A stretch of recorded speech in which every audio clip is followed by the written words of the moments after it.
So you may have noticed in the last few parts of this where we've been looking at media such as My Little Pony and Powerpuff Girls, that there's been a bit of a running theme, as it were, of shows that were made for a specific audience being integral to my journey from as young as 5 or 6. As when it comes to shows like that, their target demographics were never a barrier for me to enjoy such shows like that, and sort of helped me live a life where I was comfortable enjoying anything.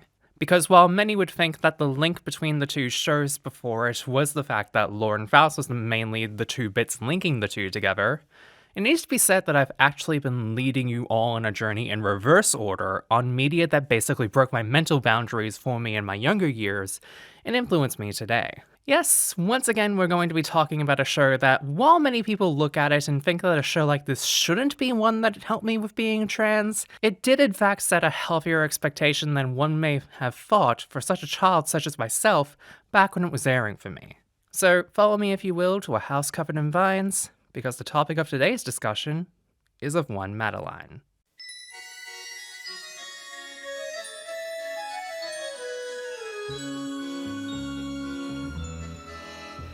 Welcome to In Transition, a mini video essay series discussing the various feelings and views on the media that has helped me on my ongoing journey with being the woman I am now. And today, we're taking a quick little trip to Paris to talk about a little series that a lot of you may be confused as to why it's here, but its importance means more than you think in Madeline.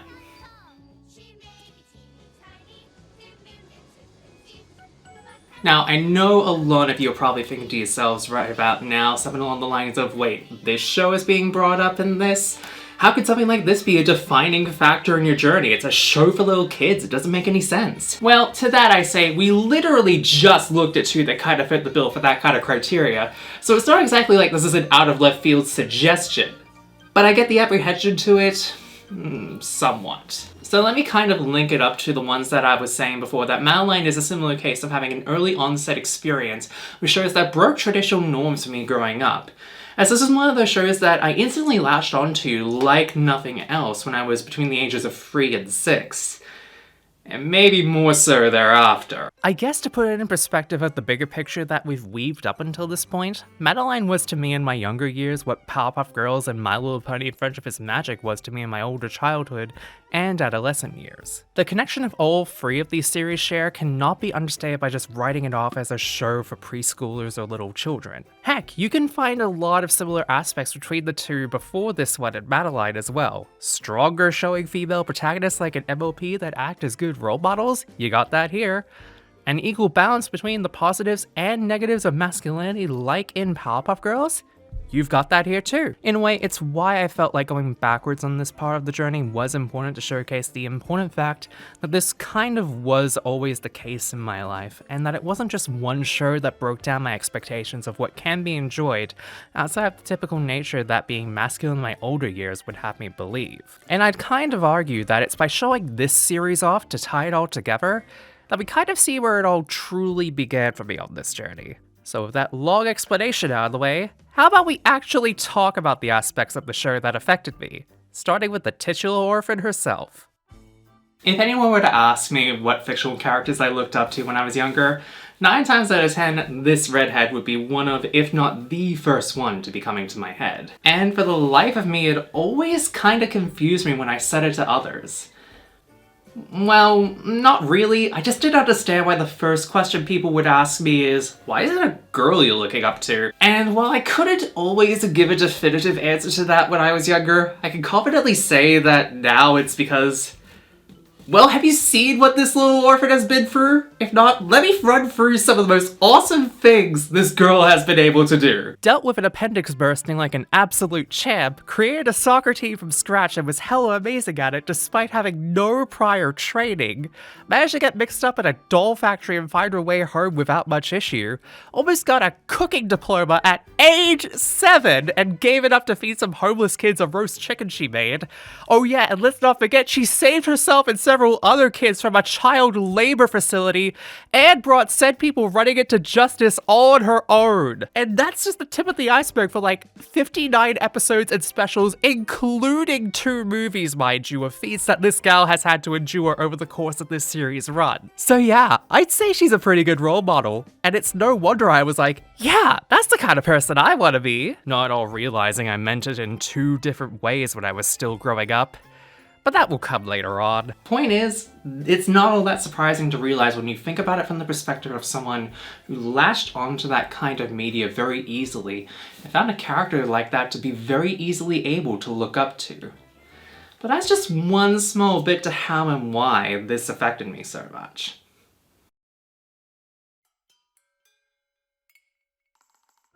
So yeah, if the title wasn't a dead giveaway as to what we're looking at, we're revisiting the topic of toxic masculinity again.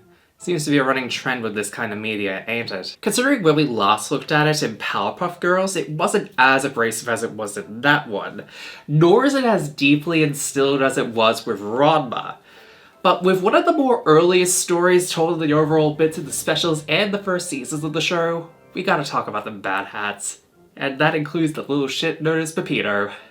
Well, for his first appearance, he's a little shit anyway. For what it's worth, I am going to give him some credit given the fact that he does become a better person by the end of his introductory episode. And it was nice of him to eventually come around on how he had been treating everyone, eventually.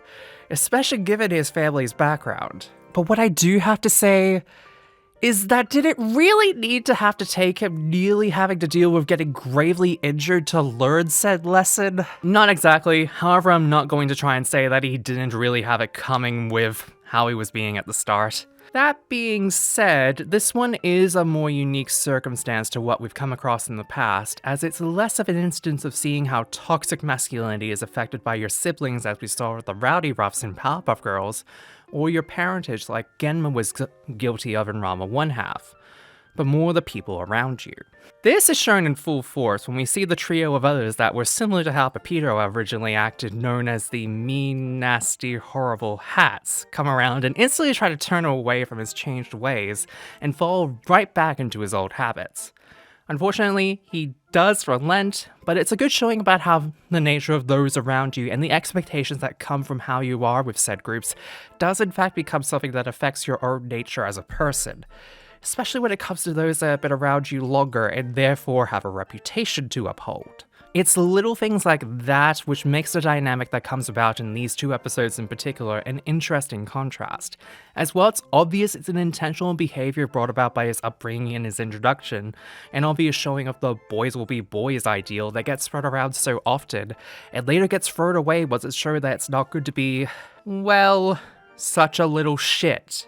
In direct contrast to that, there is a clear reluctance to take part in said antics originally, only really bringing it up when challenged by those from his past to live up to that expectation that had been known for previously, which unfortunately is something all too common for younger boys to fall in line in order to meet societal expectations, especially from other boys around them. For those of you in the audience I quoted an ideal hit far too home for, I do apologize, doubly so for myself because I felt it come across way too much when I was younger as well. With the expectation of being like every other boy around me becoming something that would cause a lot of problems for me growing up. And for those of you that seem to get this idea that us trans women experience male socialization and therefore have a lot of tendencies despite our transition, let me tell you real quick that experiences like that are all too commonplace, and the only reason why a lot of us even do that to begin with is to save us from further ostracization and bullying in our developmental years,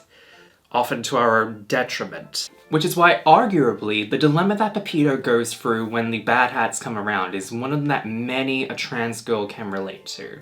Especially when they could have done better for themselves in the long run and not have to deal with such forced attempts to fit in with those around them. So even if he isn't directly any icon for it, his experience is one that mirrors the idea that many boys face when growing up and often can't break out of, which makes it all the more better when he comes to realize his mistakes and tries to be a better person for it at the end of it, even denouncing his old ways in front of the hats and all but telling them to back off. In a way, you could look at the pairing between Madeline and Pepito to be one in which could inspire a lot of younger kids to try and do better on both sides, not just writing off boys as being mean mean on purpose and being unable to be kind, and boys not immediately treating girls lesser or poorly. But hey, this is the kind of thing that really spoke to me a lot more about why its importance is once again so great.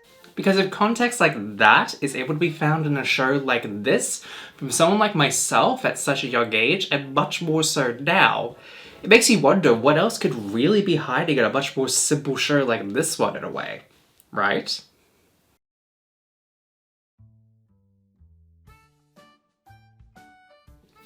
So once again, I do feel a need to try and remind everyone who watches this kind of media that the arguable best way to look at stuff like this isn't always with the same lens that we look at here on this little mini-series. But it does give a good bit of insight on what to expect when it comes to the discussion of various themes and ideals. As we've talked about until now, even shows without many overt themes to them do still hold a lot of merit to be looked under a microscope. But at their core, they are something that a younger audience is mainly there to enjoy at a face value level. But it doesn't necessarily mean that's what it always can be and nothing more. To that end, I feel like discussing a show that has more or less run in tandem with myself nearly all my life had a few revivals along the way, and the big thing of all being that if it weren't for shows like this starting me out at such a young age for appreciating less male-focused media as an AMAB growing up, like I mentioned before, it wouldn't have placed me on the path to enjoy shows of its nature in more ways than what you would expect. Because yes, it is very easy to write off a show like this as just being a child's show and nothing more than that. But it's why I appreciate going back and looking at this from a different and newer perspective of things in life. Because your perspective at age 26 is going to be different than your perspective at age 6. To that end, however, it is worth saying that shows like this do hold a lot of merit on that surface level as well. As much as I do see now that has always basically been one of those that could easily be considered an easy example of media impacting me early on. But that's taking away a big thing for where it is to me at its core. Because while yes, a series that does get covered on here does have the potential to be seen mainly as a show with a deeper meaning behind it, not everything has to mean something when brought up on this. And in the case of Madeline, it's just a lovely and wholesome show that teaches good lessons and has stuck with me for a very long time. And while this miniseries does look into aspects of media that many people have heard about as pinnacles of queer media, this isn't exactly a series that has built itself upon selling it to you as something you need to watch as a queer person, especially given that my experience isn't a universal one, especially in this case as well. Hell, being honest here, the only reason why I was able to take that prior look into toxic masculinity into account is because of my much older and therefore more knowledgeable experience on how topics such as that are able to be applied to a series like this. Something of which I feel someone in its initial demographic would never have been able to consider aside from a surface level interpretation of it. At the end of the day, this show merely opened my younger eyes to being able to see how enjoying different bits of media such as this, with more focus placed on female characters at the forefront and having them being seen as primary role models, basically shaped my viewpoint early on. Granted, it would take a while for it to fully form and take shape as it has now over time, but to be honest, I still love this deeply as much as it did to me when I was younger, and for that alone, its influence on me cannot be understated. So while other shows of this nature might have had a uniting fandom behind it to help instill its good messages and overall changing of my personal mindset in my older years, like My Little Pony, or have the subtlety of a brick when it comes to whacking me over the head with some harder to handle truths about my identity like Rodma did, Madeline is just a show that has always spoken to me on a different level and influenced me so early on, that without it as a core memory from my childhood, there's a good chance that who I am now may not be me without it. And for that, I can't help but give my hat off to its influence and importance to me, even if it is just a show for little kids.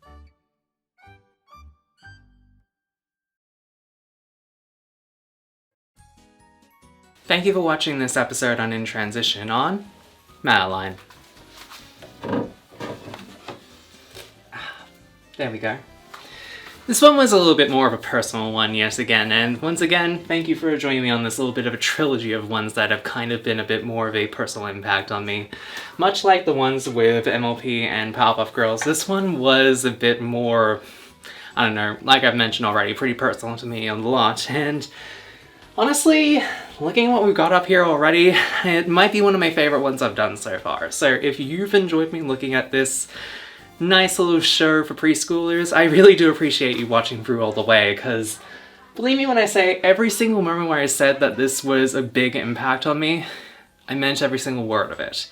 And when I say that there's so much that this show has done for me in my life, and that it's basically run in tandem with me all my life, words cannot do it justice as to how much it really does truly mean to me. So I'm glad I could finally give this show its proper justice for what it's done in my life. And if it's done the same for you, maybe drop a little bit of a story on why it's done so. It doesn't have to be for transitioning reasons or discovering you're a girl or anything like that. Like, if it's even impacted you in even such a small way, I want to hear about it. Because I know some of you have mentioned about watching this in the past, and part of me is kind of curious as to what you may think of it. But again, thank you all for watching this, and until next time, catch you later and take care.